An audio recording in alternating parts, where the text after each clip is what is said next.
दोस्तों, आज हम बात करने वाले हैं एक ऐसे व्यक्ति की जिसने खून जमा देने वाली ठंड में 30 दिनों तक अकेले जिंदा रहकर इतिहास रच दिया।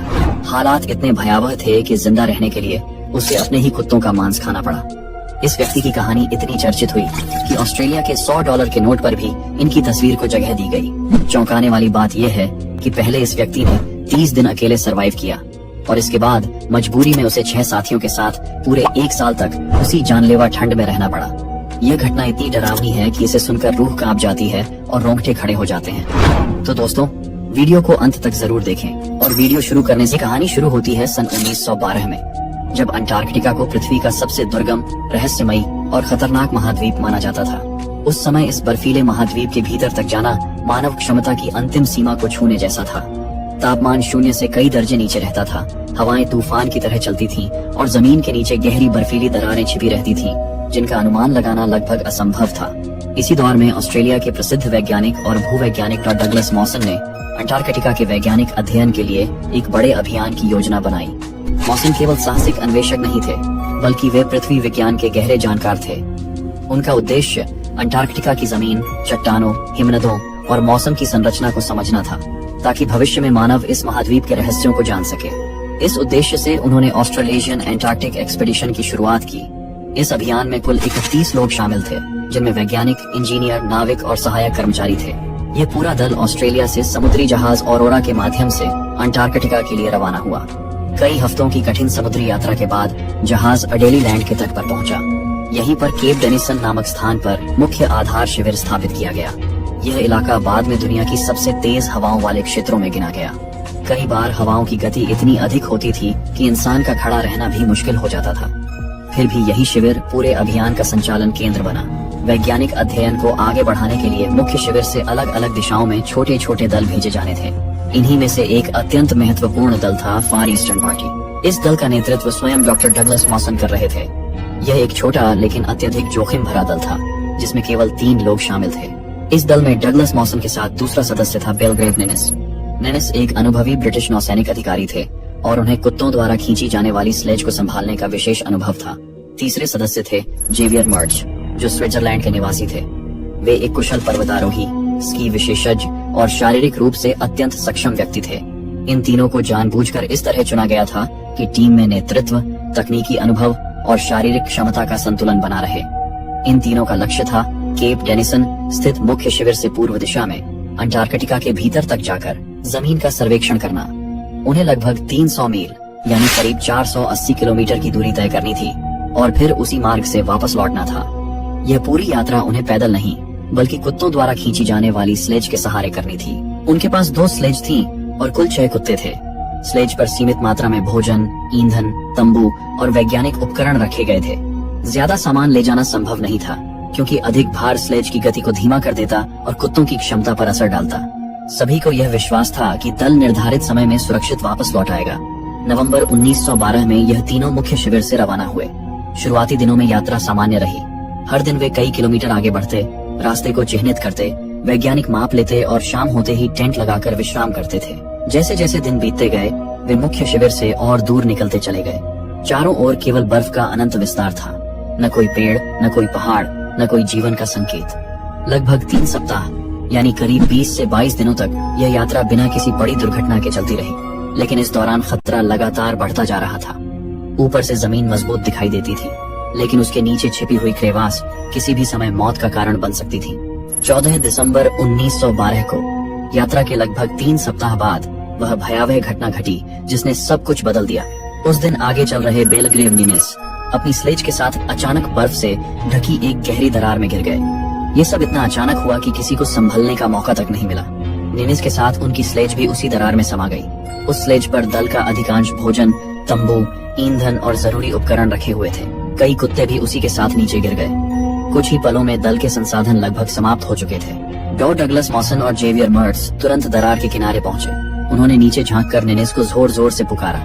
वे घंटों तक वहीं खड़े रहे, बार बार आवाज लगाते रहे, इस उम्मीद में कि शायद कोई जवाब मिले। ठंडी हवा उनके शरीर को सुन्न कर रही थी, लेकिन वे वहां से हटे नहीं। लगभग कई घंटों तक वे उसी जगह इंतजार करते रहे, पर नीचे से केवल सन्नाटा सुनाई देता रहा। दरार इतनी गहरी थी कि भीतर कुछ दिखाई नहीं देता था। धीरे धीरे यह सच्चाई सामने आ गई कि निनिस को बचाने की कोई संभावना नहीं है। उन्होंने न सिर्फ अपना एक साथी खो दिया था, बल्कि वह स्लेज भी खो दी थी जिस पर उनके जीवित रहने के लिए जरूरी सामान रखा था। डगलस मॉसन और जेवियर मर्ट्ज अंटार्कटिका के बीचों बीच फंसे हुए थे। उनके पास सीमित भोजन बचा था। वापसी का रास्ता अभी सैकड़ों किलोमीटर दूर था और चारों ओर केवल बर्फ, सन्नाटा और मौत का खतरा था। इस क्षण से यह अभियान वैज्ञानिक खोज नहीं रहा, बल्कि केवल एक प्रश्न बन चुका था, क्या वे इस बर्फीले नरक से जीवित बाहर निकल पाएंगे? बेलग्रेव निनिस की उस भयावह दुर्घटना के बाद अब डगलस मॉसन और जेवियर मर्ट्ज कुछ समय तक वहीं रुके रहे, जहां उनका साथी बर्फ से ढकी गहरी दरार में गिरा था। वहां रुकना अब जानलेवा साबित हो सकता था, इसलिए भारी मन और टूटे हुए हौसले के साथ उन्होंने उसी स्थान से वापसी की ओर कदम बढ़ाने का निर्णय लिया, यानी उसी रास्ते पर लौट पड़े जिससे वे यहाँ तक आए थे। अब उनके सामने सबसे बड़ा सवाल केवल एक ही था, क्या यहाँ से जिंदा वापस लौटना संभव है? काफी सोच विचार के बाद दोनों ने यह समझ लिया कि आगे बढ़ना अब संभव नहीं है। उनके पास इतना भोजन नहीं बचा था कि वे आगे जाकर फिर वापस लौट सके। इसलिए उन्होंने यही निर्णय लिया कि जिस रास्ते से आए थे उसी रास्ते से वापस केप डेनिसन स्थित मुख्य शिविर की ओर लौटना ही सबसे सुरक्षित विकल्प है। यह निर्णय आसान नहीं था, क्योंकि वापसी की दूरी भी सैकड़ों किलोमीटर की थी और संसाधन बेहद सीमित हो चुके थे। अब उनके पास केवल एक स्लेज बची थी, कुछ ही कुत्ते थे और भोजन की मात्रा बहुत कम थी। जैसे जैसे दिन बीतते गए कुत्तों की हालत भी बिगड़ने लगी। ठंड, भूख और लगातार भारी स्लेज खींचने के कारण वे कमजोर होते जा रहे थे। कठोर परिस्थिति में डगलस मॉसन और एक्सेवियर मर्ट्ज को बेहद कठोर फैसला लेना पड़ा। जो कुत्ते पूरी तरह से कमजोर हो चुके थे, उन्हें मारकर उनका मांस बाकी बचे कुत्तों और स्वयं के लिए भोजन के रूप में उपयोग किया गया। ये निर्णय भावनात्मक रूप से बेहद कठिन था, लेकिन जीवन बचाने के लिए यह आवश्यक था। कुछ दिनों बाद सभी कुत्ते या तो मर चुके थे या बहुत कमजोर हो चुके थे। अब स्लेज खींचने की पूरी जिम्मेदारी केवल डगलस मॉसन और जेवियर मर्ट्ज के कंधों पर आ गई। वे दिन में कई कई घंटे बर्फ पर चलते, फिर कहीं टेंट लगाकर थोड़ी देर विश्राम करते। कई बार तेज हवाओं और तूफान के कारण उन्हें घंटों तक टेंट के भीतर ही रुकना पड़ता। लगातार ठंड और भूख का असर अब उनके शरीर पर साफ दिखाई देने लगा था। पैरों में छाले पड़ चुके थे, हाथों की त्वचा फटने लगी थी और शरीर पर पुराने घाव और भी गहरे हो रहे थे। सबसे ज्यादा असर एक्सेवियर मर्ट्ज पर पड़ रहा था। वे पहले से ही शारीरिक रूप से कमजोर महसूस करने लगे थे। धीरे धीरे उनका वजन कम होने लगा, चेहरा सूख गया और चलने में उन्हें कठिनाई होने लगी। दिसंबर 1912 के अंत तक जेवियर मर्ट्ज की हालत और खराब हो गई। कई बार वे चलते चलते गिर जाते और उठने में असमर्थ हो जाते। डगलस मॉसन उन्हें सहारा देकर उठाते, स्लेज पर बैठाते और फिर आगे बढ़ते। कई रातें ऐसी भी आईं जब वे टेंट में लेटे लेटे तेज बुखार और कमजोरी से जूझते रहे। ठंडी हवाओं के बीच टेंट के भीतर भी शरीर को गर्म रखना बेहद मुश्किल हो गया था। जैसे जैसे जनवरी 1913 नजदीक आता गया, जेवियर मर्ट्ज की स्थिति और गंभीर होती चली गई। उनकी मानसिक स्थिति भी प्रभावित होने लगी थी। कभी कभी वे असंबंधित बातें करने लगते और कभी पूरी तरह शांत हो जाते। डगलस मॉसन हर संभव प्रयास कर रहे थे कि उनका साथी जीवित रहे, उन्हें खाना खिलाना, शरीर को गर्म रखना और लगातार हौसला देना। लेकिन अंटार्कटिका की क्रूर परिस्थितियां किसी की नहीं सुनती। 8 जनवरी 1913 को एक ठंडी और शांत सुबह जेवियर मर्ट्ज ने अंतिम सांस ली। अब डगलस मॉसन पूरी तरह अकेले रह गए थे, बर्फीले महाद्वीप के बीच, सैकड़ों किलोमीटर दूर, बिना किसी साथी के। जेवियर मर्ट्ज की मृत्यु के बाद डगलस मॉसन के सामने अब केवल एक ही लक्ष्य बचा था, किसी भी हाल में जीवित मुख्य शिविर तक पहुंचना। उन्होंने अपने डर, दुख और थकान को मन के भीतर दबाया और अकेले ही आगे बढ़ने का निर्णय लिया। यहीं से डगलस मॉसन की असली जीवन मरण की परीक्षा शुरू होती है। डगलस मॉसन अब पूरी तरह अकेले थे। उनके दोनों साथी बेलग्रेव निनिस और एक्सेवियर मर्ट्ज अब इस अंटार्कटिक की कठोर और निर्दय बर्फीली दुनिया में नहीं रहे। उनके मरने के बाद डगलस मॉसन के पास केवल अपनी शक्ति, साहस और मानसिक दृढ़ता ही बची थी। उनका शरीर अत्यंत थका हुआ और कमजोर था। जिंदा तो थे, लेकिन हर अंग में ऊर्जा समाप्त हो चुकी थी। डगलस मॉसन के पास केवल अपनी पत्नी की फोटो थी, जिसे देखकर वे खुद को याद दिलाते थे कि उन्हें जीवित रहकर घर लौटना है। यही मानसिक प्रेरणा उनके साहस और जीवित रहने की शक्ति बन गई थी। उन्होंने अपने मृत साथी एक्सेवियर मर्ट्ज को बर्फ में दफना दिया और कुछ जरूरी उपकरण वहीं छोड़ दिए, ताकि आगे बढ़ते समय उनका बोझ कम हो और आवश्यकता अनुसार उपयोग किया जा सके। अब उनके कंधों पर केवल यह जिम्मेदारी थी कि वे अपने खोए हुए साथियों की जानकारी सुरक्षित रखें और बेस कैंप तक जीवित पहुंचे। उनकी मंजिल अब भी बहुत दूर थी, लगभग 160 किलोमीटर। उनके पास सीमित भोजन और उपकरण ही बचे थे। डगलस मॉसन ने तय किया कि उन्हें 15 जनवरी तक बेस कैंप तक पहुंच जाना चाहिए, क्योंकि तभी जहाज SY ऑरोरा ऑस्ट्रेलिया लौटने वाला था। यदि वे समय पर नहीं पहुंचे तो अगले वर्ष तक घर लौटने का अवसर नहीं मिलता। यात्रा के दौरान एक दिन डगलस मॉसन भी क्रेवस बर्फीली दरार में फंस गए। स्लेज कहीं अटक गई और वह झूलने लगे। पैरों और शरीर का संतुलन टूट गया। यह क्षण बेहद घातक था, लेकिन डगलस मॉसन ने अपनी अनुभव संपन्नता और शारीरिक क्षमता का उपयोग करते हुए रस्सी के सहारे खुद को और स्लेज को संभाला। घंटों की कठिन मशक्कत के बाद वह धीरे धीरे क्रेवास से बाहर निकले।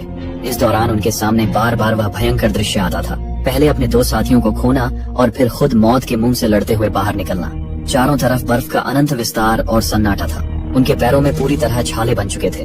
हर कदम चलना कठिन था, लेकिन डगलस मॉसन ने अपने सीमित संसाधनों और स्लेज को खींचते हुए आगे बढ़ना जारी रखा।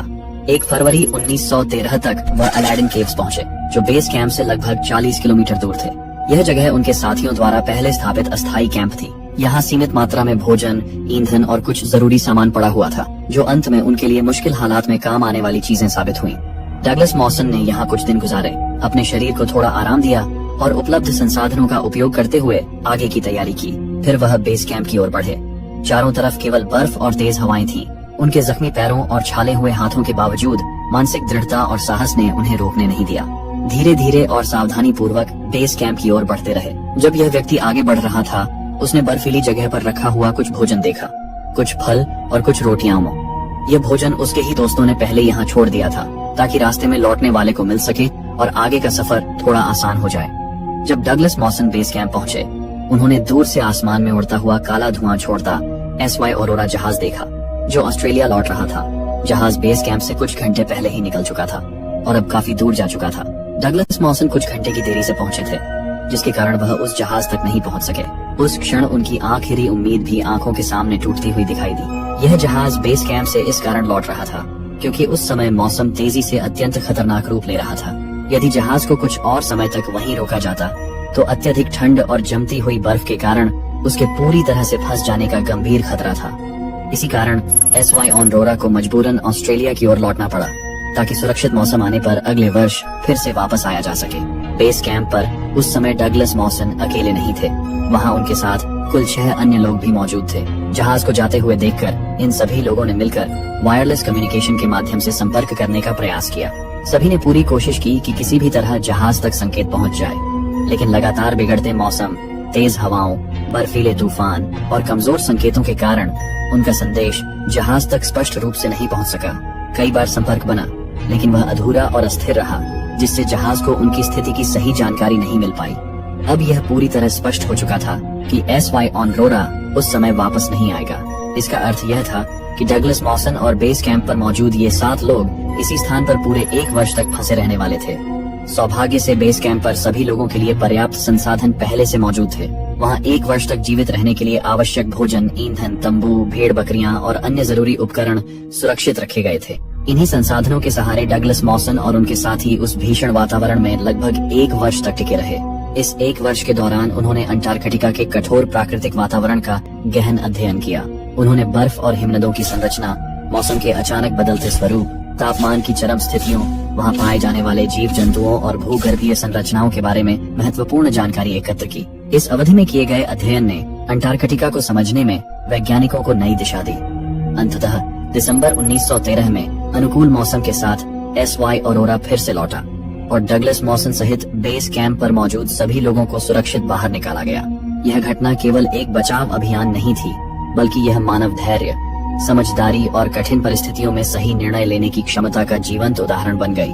डगलस मॉसन की यह यात्रा आज भी अंटार्कटिका के इतिहास में एक अत्यंत महत्वपूर्ण अध्याय मानी जाती है, जिसने मानव जीवन और विज्ञान दोनों के लिए अमूल्य ज्ञान प्रदान किया। इस असाधारण योगदान और अंटार्कटिका में किए गए ऐतिहासिक कार्यों के सम्मान में डगलस मॉसन को उनके देश ऑस्ट्रेलिया में राष्ट्रीय मुद्रा नोट पर भी स्थान दिया गया, जिससे उनका नाम सदैव इतिहास और राष्ट्र की स्मृति में अंकित हो गया। धन्यवाद दोस्तों, आप सभी ने इस वीडियो को अंत तक देखा, इसके लिए दिल से शुक्रिया। अगर आपको यह वीडियो पसंद आया हो तो इसे अपने दोस्तों के साथ जरूर शेयर करें।